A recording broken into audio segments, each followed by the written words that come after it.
साधु संत समान चित, हित अनहित नहीं कोई। अंजलिगत शुभ सुमन जिनी, सम सुगंध कर दोई।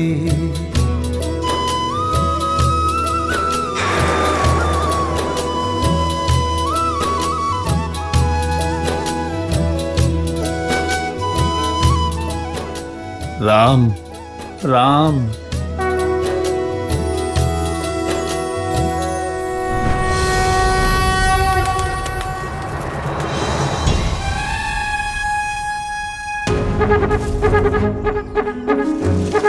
এটাই সঠিক সময় আমার ইচ্ছাকে পূরণ করার।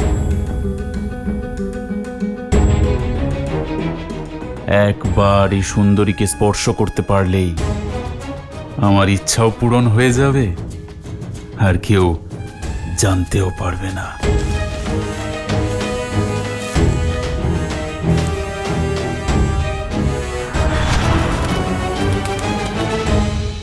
বলুন না কোন দিকে গেছেন? আমি ওখানকার পবিত্র ভূমিকে প্রণাম জানাতে চাই, যেখানে আমাদের শ্রীরাম নিজের চরণ রেখেছেন। আমি আপনার মনের অবস্থা বুঝতে পারছি, কিন্তু আমি শ্রীরামের দাস, ওনার আদেশ অমান্য করতে পারবো না।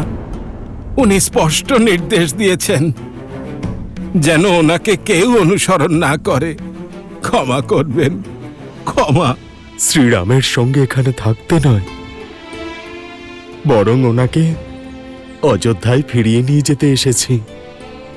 যদি এটা করি তাহলে ওনার আজ্ঞার কি অবজ্ঞা করা হবে? কিন্তু আপনি কি চান না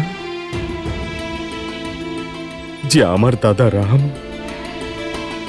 অযোধ্যার সিংহাসনে বসুক? আমার মনে না কোনো জটিলতা আছে, আর না আমি ওখানে গেলে ওনার আদেশ অমান্য করা হবে।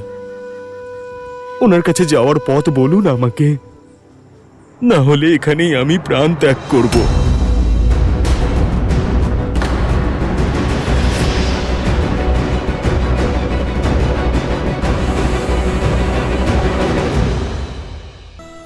আমি ওনাকে আটকানোর অনেক চেষ্টা করেছি, কিন্তু শ্রীরাম প্রতিশ্রুতি পালনে এতই দৃঢ় যে আমাদের গ্রামে যেতেও উনি রাজি হননি। এখানে এই বৃক্ষের নিচেই উনি বিশ্রাম করেছেন মা সীতার সঙ্গে, আর ওইখানে ভ্রাতা লক্ষণ দু চোখের পাতা এক না করে সারা রাত পাহারা দিয়েছেন। অযোধ্যার গৌরব আমার দাদা রাম আর মা সীতাকে এত কষ্ট ভোগ করতে হয়েছে। ধিক্কার আমার নিজের উপর।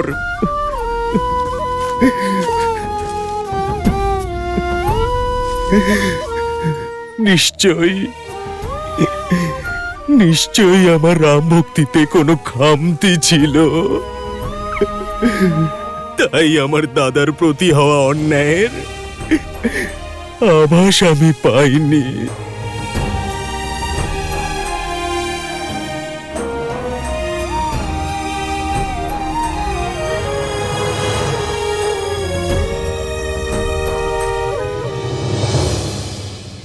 ভোর হতেই সন্ন্যাসীর বেশ ধারণ করে নিজের কেশ দিয়ে জটা বেঁধে উনি বনের দিকে চলে গেলেন, আর নিজের পাদুকাও রেখে গেলেন।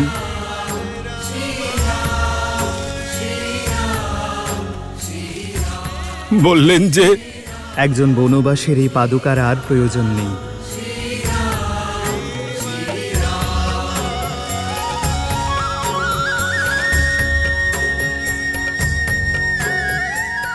যেই পথ দিয়ে দাদা রাম খালি পায়ে হেঁটে গেছেন, সেই পথ দিয়েই ওনার এই দাসও খালি পায়ে হেঁটে যাবে। কোনো পাদুকা আমি পরব না। শুনুন না, তাড়াতাড়ি আমাকে আমার দাদার কাছে নিয়ে চলুন। আপনারা এতটা পথ এসেছেন, ক্লান্ত হয়ে পড়েছেন, একটু বিশ্রাম করে নিন। যতক্ষণ না দাদা রামের চরণ ছুঁয়ে আমার অপরাধের জন্য আমি ক্ষমা চাইছি, ততক্ষণ আমি শান্তি পাবো না। বলুন না কোন দিকে গেছেন উনি? ওই বনের দিকে।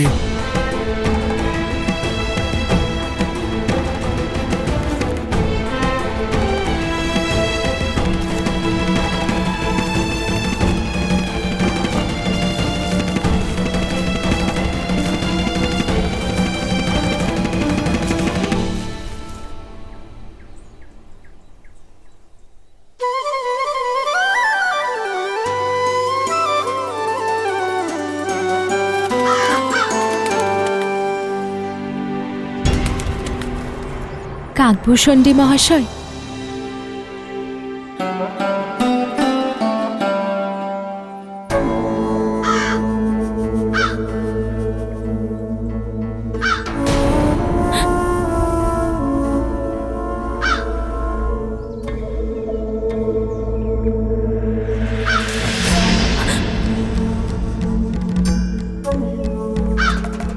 কে তুমি?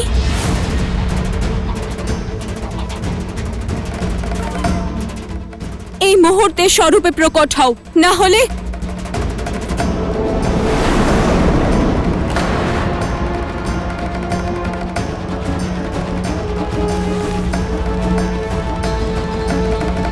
আমি ইন্দ্রপুত্র জয়ন্ত, দয়া করে ক্রোধিত হবেন না।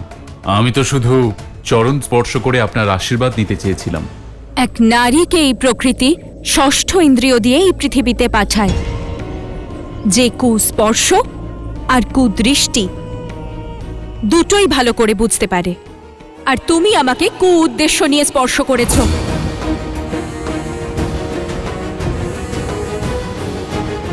আমার দৃষ্টি আর আমার ভাবনা নিয়ে প্রশ্ন করার কি অধিকার আছে আপনার? মর্যাদা লঙ্ঘন করো না জয়ন্ত। কেন? উনি রূপবতী বলে কি যা খুশি তাই অভিযোগ করবেন? বনবাসী হয়ে এত সাহস? ইন্দ্রপুত্র জয়ন্তকে হুমকি দিচ্ছ? ঠিক আছে, স্পর্শ করেছি আমি তোমাকে কুমনোভাব নিয়ে। কি করবে? নাকি কি করতে পারবে তোমার এই বনবাসী স্বামী?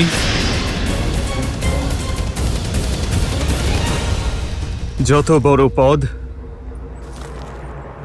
তত বড় শাস্তি। কিন্তু আমি তোমাকে একটা সুযোগ দিচ্ছি, এক্ষুনি এই মুহূর্তে সীতার কাছে ক্ষমা চাও। আর যদি না চাই তাহলে? কি আছে এখানে যে আমাকে শাস্তি দেবে? রাজপাট ছেড়ে বনে বনে তপস্বীর মতো ঘুরে বেড়াচ্ছ, অথচ অহংকার অহংকার যেমন ছিল তেমনি আছে। দেবরাজ ইন্দ্রের পুত্রের মুখোমুখি হতে চাইছো?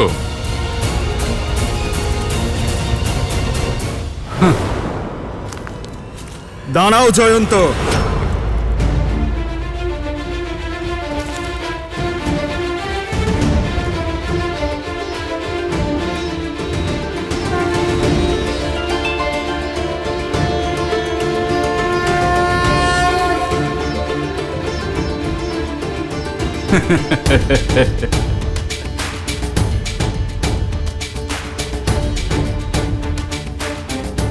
তুমি কি ওই তৃণ দিয়ে আমাকে প্রহার করতে চাও নাকি?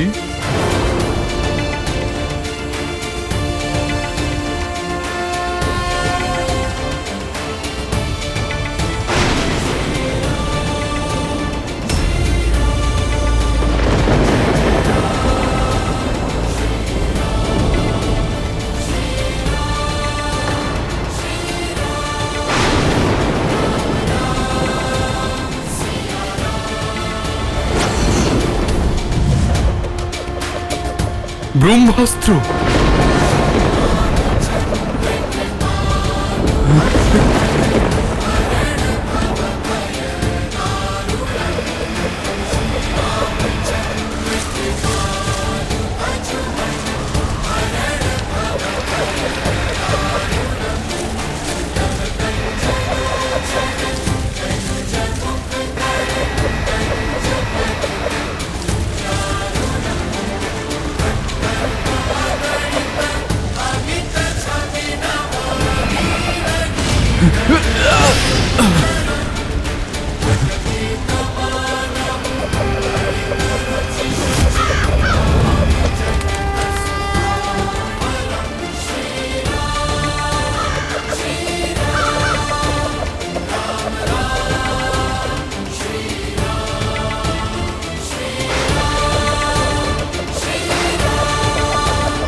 শ্রীরাম, শ্রীরাম রক্ষা করুন আমাকে, ভুল হয়েছে, ক্ষমা করে দিন শ্রীরাম।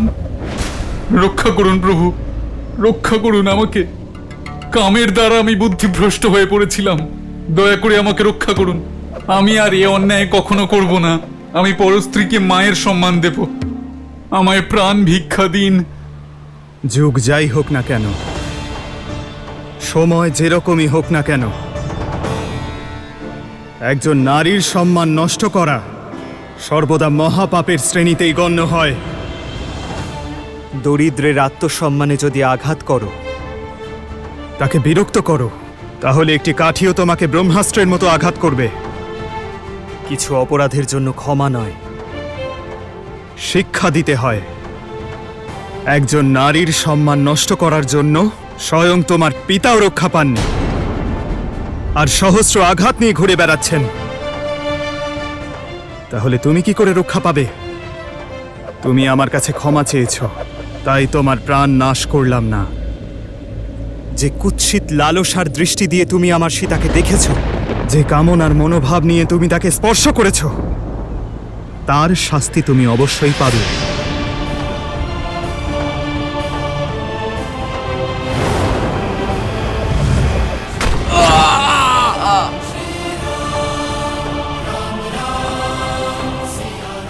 আমাকে জীবন দান দেওয়ার জন্য ধন্যবাদ শ্রীরাম। আমি প্রতিজ্ঞা করছি যে ভবিষ্যতে আর কখনো কোনো স্ত্রীর প্রতি নিজের মনে কুবিচার আনবো না। আমি প্রতিজ্ঞা করছি।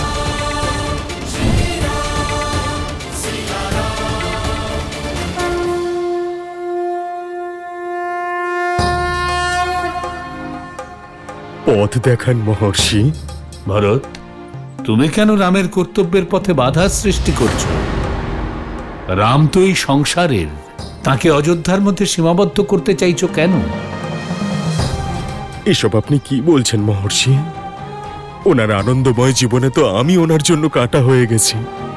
যদি আমার ভালোবাসা পবিত্র হয়, যদি আমার ভিতরে আপনি সত্য দেখতে পান, তাহলে আমাকে আমার দাদা রামের সন্ধান দিন। ওনাকে ওনার যোগ্য স্থান অযোধ্যায় ফিরিয়ে আনার পথ দেখান। না হলে আমার জীবন নিরর্থক হয়ে যাবে। পথ দেখান। অদ্ভুত তোমার এই সমর্পণ, তোমার ভালোবাসা, যাকে এই সংসার যুগ যুগান্তর স্মরণে রাখবে। রাম ফিরে আসবেন কিনা সেটা উনিই নিশ্চিত করবেন, কিন্তু ওনার কাছে পৌঁছানোর পথ আমি তোমায় বলে দিচ্ছি। আপনি আর আপনি, আপনারা দুজন দুটো দল নিয়ে আলাদা আলাদা দিক থেকে চিত্রকূটের দিকে এগিয়ে যান, আর আমি প্রজা আর পরিবারকে নিয়ে এগিয়ে যাচ্ছি। দেখুন, এই নির্জন বনে কোথায় বসন্ত এসেছে। দাদাকে ওখানেই খুঁজে পাবেন।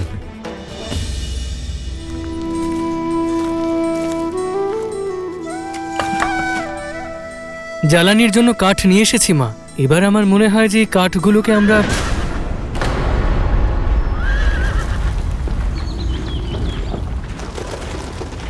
নিশ্চয়ই কোনো সংকট নিকটে রয়েছে। আপনারা চিন্তা করবেন না, আমি এক্ষুনি দেখে আসছি।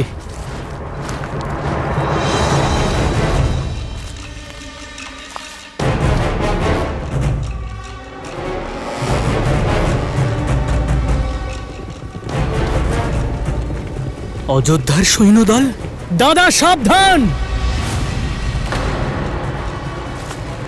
অস্ত্র হাতে তুলে নাও দাদা, এখন ধ্যান করার সময় নয়, তীর নিক্ষেপ করার সময়। কি হয়েছে লক্ষণ? তুমি এত বিচলিত কেন?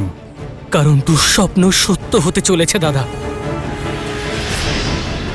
কিন্তু আমি তাকে এইবার সফল হতে দেব না দাদা। তোমাকে আমার দিব্যি দাদা, তুমি মাঝে আসবে না।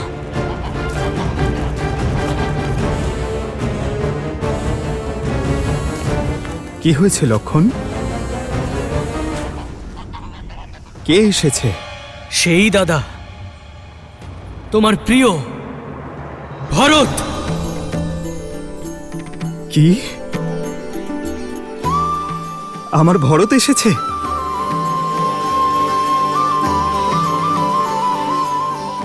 ভরত? ও নিশ্চয়ই নিষাদ রাজের মন জয় করেছে।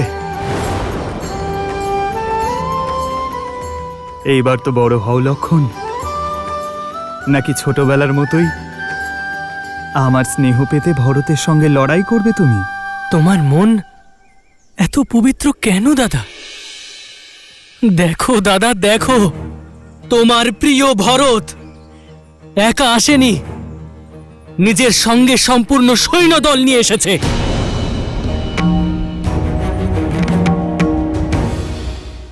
সংসারে এমন কিছুই নেই যা আমার ভরতের মনকে মলিন করবে। মা কৈকেয়ীর জন্যও তো তোমার ধারণা একই ছিল দাদা। ও ভরত কখনো বিভ্রান্ত হবে না। আমিও তোমার লক্ষণ, যার জীবনের উদ্দেশ্য শুধু একটাই, তোমার রক্ষা করা, আর কিচ্ছু না। দেখো দাদা, দেখো, তোমার প্রিয় ভরত একা আসেনি, নিজের সঙ্গে সম্পূর্ণ সৈন্যদল নিয়ে এসেছে। আর সৈন্য নিয়ে কেউই ভাইয়ের প্রতি ভালোবাসা দেখাতে আসতে পারে না দাদা, আক্রমণ করতে আসে।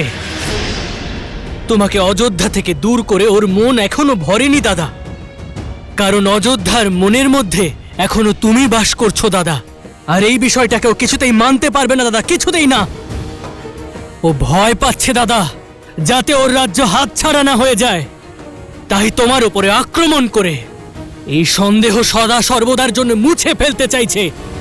লক্ষণ, সংসারে এমন কিছুই নেই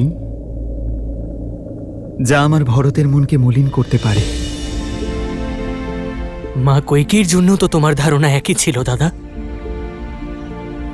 কিন্তু ওনার মন তো মলিন হয়ে গেল। ভুলে যেও না দাদা, যে ভরতের শরীরেও ওনারই রক্ত বইছে। শক্তি আর সিংহাসন পাওয়ার লোভ যেখানে দেবরাজ ইন্দ্রকে ভ্রমিত করে দিয়েছিল, সেখানে ভরত তো সাধারণ একজন মানুষ, তাই না? এই তো পার্থক্য ইন্দ্রদেব আর ভরতের মধ্যে লক্ষণ।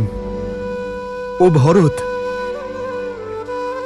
কখনো বিভ্রান্ত হবে না।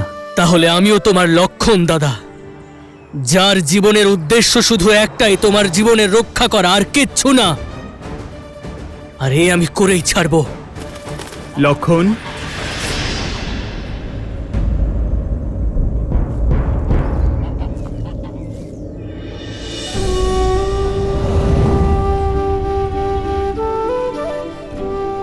তোমার সামর্থ্যের ওপর আমার বিন্দুমাত্র সন্দেহ নেই, কিন্তু আবেগের বশে উচিত অনুচিত বিচার না করে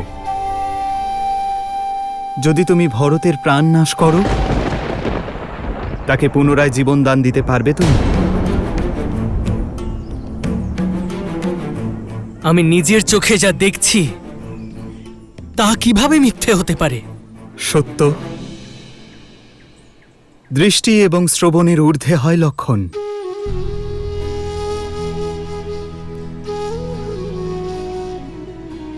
ভরতকে না পারলেও আমাকে বিশ্বাস করো,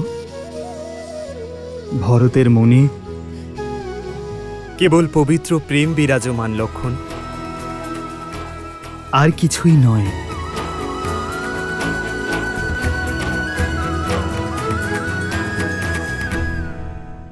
ভরত যদি এখানে শত্রু হয়ে আসে, তাহলে তোমার সুরক্ষার জন্য আমি ওর ওপরে অস্ত্র চালনা করতে একবারের জন্য ভাববো না দাদা। লক্ষণ, দাদা! ভরত, দাদা!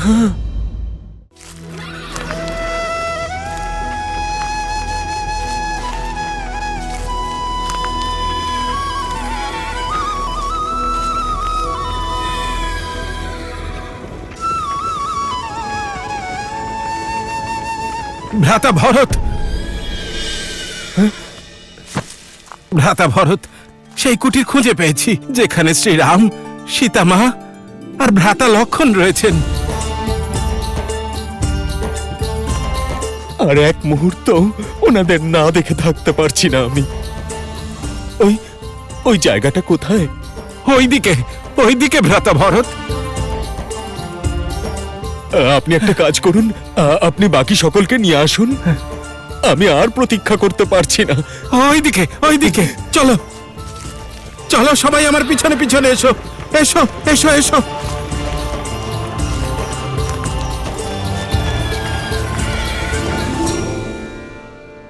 এসো লক্ষণ। দাদা তুমি বৌঠান, এবার আপনি দাদাকে বোঝান। বোঝার প্রয়োজন তো তোমার, লক্ষণ। বাধ্যতামূলক নয় দাদা। যে ভালোবাসার বীজ তোমার মনের মধ্যে রয়েছে তা ভরতের মনের মধ্যেও রয়েছে। যদি ওর উদ্দেশ্য যুদ্ধ করা হয় তাহলে তাহলে করতে দাও। ভরত আমাদের মহারাজ, আর রাজার বিরুদ্ধে অস্ত্র তোলা অধর্ম। তাহলে সেই অধর্ম করার জন্যও আমি তৈরি দাদা।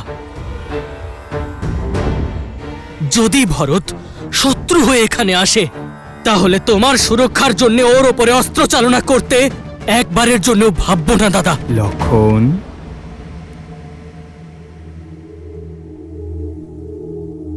দাদা,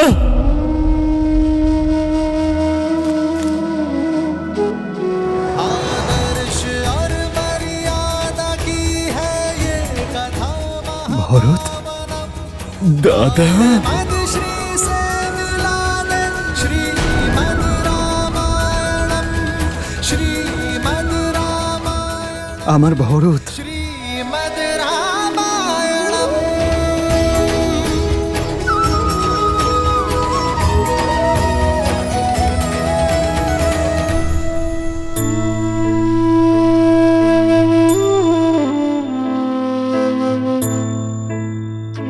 আমাদের অযোধ্যার মহারাজ ভরত। তুমি অন্তত মহারাজ বলো না।